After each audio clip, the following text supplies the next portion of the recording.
Bonjour, on se retrouve pour une dernière vidéo pour le dernier jour de la semaine. Donc on commence toujours par la date. Hier nous étions jeudi rouge, c'est terminé. Aujourd'hui, donc le dernier jour d'école, de classe, c'est le vendredi violet. Allez, c'est parti.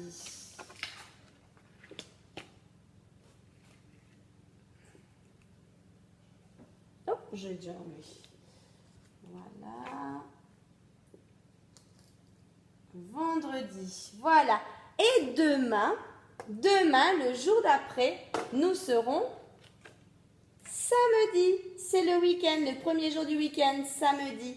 Allez, on révise ensemble les jours de la semaine. Un jour avec moi, une fois avec moi, une fois tout seul.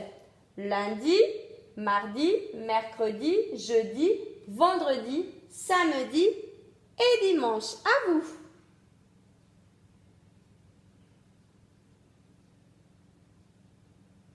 On en profite pour réviser un peu les nombres. Ça fait longtemps qu'on n'a pas compté.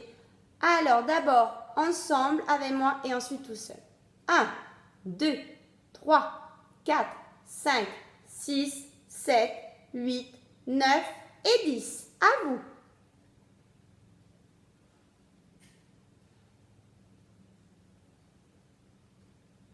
Bravo! Alors, on va repartir dans notre loup et apprendre des petites choses sur le loup. Allez, c'est parti. Donc, je vais essayer de vous poser des petites questions. On va essayer de voir si on peut y répondre ensemble. Donc, le loup. Je vous remontre une belle image de loup. Voilà. Je vous l'agrandis. Regardez la belle image de loup. Alors, ensuite, à quoi ressemble-t-il? Alors, déjà, combien il a de pattes, le loup? Est-ce qu'il en a 2? 1, 2, 3, 4. 1, 2, 3, 4, 5, 6. Ou 1, 2, 3, 4, 5, 6, 7, 8. Combien il a de pattes, le loup? Il en a 4. C'est ici qu'il fallait colorier. Alors, sur sa peau, est-ce que je trouve des écailles, une fourrure de poil ou des plumes? Je vous laisse un peu chercher. On y trouve des poils, une fourrure de poil. Comment il se déplace? Il marche, il court, il rampe, il saute, il nage, il vole. Qu'est-ce qu'il fait, le loup? Alors, il court, mais on peut dire aussi qu'il marche. Moi, j'aurais colorié les deux. J'aurais colorié il marche, il court, parce qu'il peut aussi marcher. Différentes espèces de loups. Alors, le loup fait partie de la famille des canidés comme le chien. Son pelage peut être gris, brun, blanc ou noir. Regardez, ça, ce sont différentes espèces de loups. On a ici le loup du Canada, vous voyez, qui est ici. On a ici le loup arctique, qui vit dans les pays très froids. Donc là, on voit qu'il y a de la neige. Ici, on a le loup gris. Voilà. Ici, on a le loup de Mongolie. Voilà. Et là, le loup noir du Canada. Il est tout noir. Tout noir, tout noir, tout noir. Avec un pelage très foncé. Alors ensuite, que mange-t-il? Alors, il est carnivore, parce qu'on voit que, bon, là, il y a la petite blague qui mange le chaperon rouge. Mais donc, il mange des petits animaux, des lapins, des petites souris, des crapauds, tout ça. Mais il mange aussi des fruits, de l'herbe, des papillons, des guêpes. Voilà, et quand il n'a rien d'autre à se mettre sous la dent, il est capable de rester une semaine sans manger. Il ne s'attaque qu'aux animaux âgés, malades ou blessés et ne tue pas pour le plaisir, mais pour se nourrir, ça on l'avait dit la semaine dernière. Il a peur de l'homme, parce que l'homme se déplace debout et ça lui fait peur. Donc vous voyez, le loup a peur de l'homme. Alors, où est-ce qu'il vit? Dans une maison, à la montagne, dans un aquarium, dans la mer, l'océan, dans la forêt, le désert, l'Arctique, là où il fait très froid, ou en ville? À votre avis, où on trouve le loup? On le trouve dans la forêt. On l'avait dit la semaine dernière. Sa maison s'appelle une tanière. Parfois, elle est aménagée. Elle est aménagée dans le creux d'un gros arbre, d'une vieille souche ou dans la fente élargie d'un rocher. Elle est toujours près d'un point d'eau. Elle sert aux louveteaux et à leur maman. Donc, vous voyez, Là, il y a un trou ici. Un trou, je ne sais pas si vous le voyez ici, voilà. Qui est l'entrée de la tanière. Voilà, on le voit en plus gros ici. Voilà, donc ça c'était des petites informations, donc le côté documentaire du loup, où on apprend des petites choses, on apprend qu'effectivement le loup est un animal qui est très craintif, très peureux et qui a peur de nous en fait. Voilà. Allez, on va chanter un petit peu, cette fois-ci on va chanter ensemble sans la musique. N'hésitez pas à réécouter la chanson, hein, elle est encore sur le Padlet. Allez, vous chantez avec moi cette fois, là maintenant on est capable de chanter au moins le refrain et le premier couplet ensemble.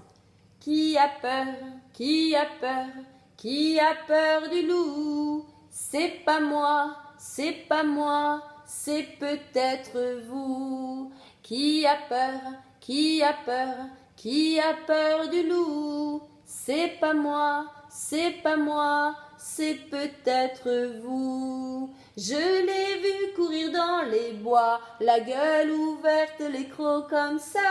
Je l'ai vu courir dans les bois, cherchant sa proie. Qui a peur, qui a peur, qui a peur du loup? C'est pas moi, c'est pas moi, c'est peut-être vous. Qui a peur, qui a peur, qui a peur du loup? C'est pas moi, c'est pas moi, c'est peut-être vous. Les autres couplets, ils vont un peu vite, c'est un peu difficile quand même. Hein. Voilà, donc déjà, si vous connaissez bien ce couplet et le refrain, ça va être super. N'hésitez pas à vous enregistrer d'ailleurs et mettre la petite vidéo sur le Padlet. Ça me fait plaisir quand je vous vois, je vous entends chanter, c'est trop sympa. Voilà, donc là, on va reprendre notre travail sur, vous savez, les positions quand on se repère dans l'espace. Alors, donc là, aujourd'hui, on va faire un petit peu autre chose. On va évoluer un petit peu. La première fois, vous avez vu, j'avais donné des ordres à Lily. Je lui avais dit, tu te mets sur la chaise, tu te mets derrière, devant, entre, etc. Là, donc je vais vous remontrer les images pour retravailler sur ces termes-là. Là, où il est situé le loup, il est entre les cubes, oui. Ensuite, là, il est comment? On essaye de faire une phrase, c'est-à-dire plusieurs mots dans la phrase. On ne dit pas juste il est dessus, on ne dit pas juste dessus. On dit il est dessus ou le loup est dessus. On essaye de faire des jolies phrases. Donc, il est sur le cube. Où est le loup là? Le loup est sous le cube. Ici, il est où le loup? Le loup est en haut de l'échelle. Où est le loup? Le loup est en bas de l'échelle. Où est le loup? Le loup est devant le cube. Où est le loup? Le loup est derrière le cube. Où est le loup? Le loup est dans le cube. Donc c'est important, après avoir donc mis en pratique, vécu les situations, que l'enfant vraiment verbalise ce qu'il fait. D'accord? Donc en faisant une petite phrase, en utilisant le bon indicateur spatial. Mais c'est important de faire une phrase et de forcer votre enfant à faire une phrase et pas juste de répondre avec un mot sur, derrière, dedans. Il faut faire toute une phrase. Donc là, on va travailler maintenant à placer un petit bonhomme. On prend une boîte, un petit bonhomme et papa et maman vont me montrer. Alors, dans un premier temps, on peut montrer l'image pour aider. Tu mets par exemple le petit bonhomme, donc là, dans la boîte. Donc, je le mets dans la boîte, voilà.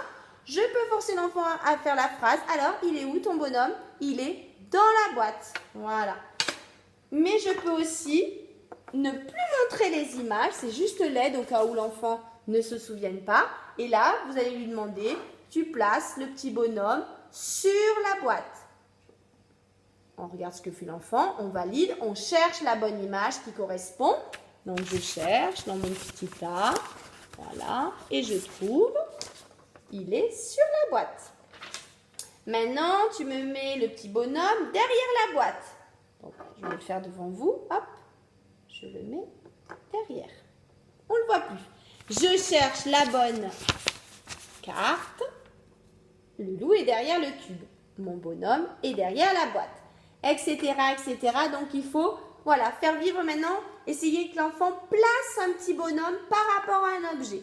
Voilà. D'abord, donc la première activité, c'est l'enfant lui-même qui se place en endroit lui dites. Vous pouvez le lui dire, lui montrer l'image, il fait. Ne pas lui montrer l'image et uniquement dire la phrase et il fait et on vérifie avec l'image. Et deuxième étape, il positionne un animal, un personnage par rapport à un objet. Voilà. Et vous pouvez dans un dernier temps placer vous-même l'animal et demander à l'enfant où est cet animal et il doit vous répondre par une phrase. Voilà, donc je vous ai donné un peu des indices, une progression à suivre. Hein. J'essaye de faire au mieux pour essayer de vous montrer comment moi en classe j'aurais mené cette activité pour que vous puissiez la mener aussi proche que ce que j'aurais pu faire. Hein. On essaye de pallier au fait que l'école ne soit pas encore ouverte comme on peut. Voilà, mais écoutez, je vous souhaite un bon week-end et on se retrouvera donc la semaine prochaine. Au revoir!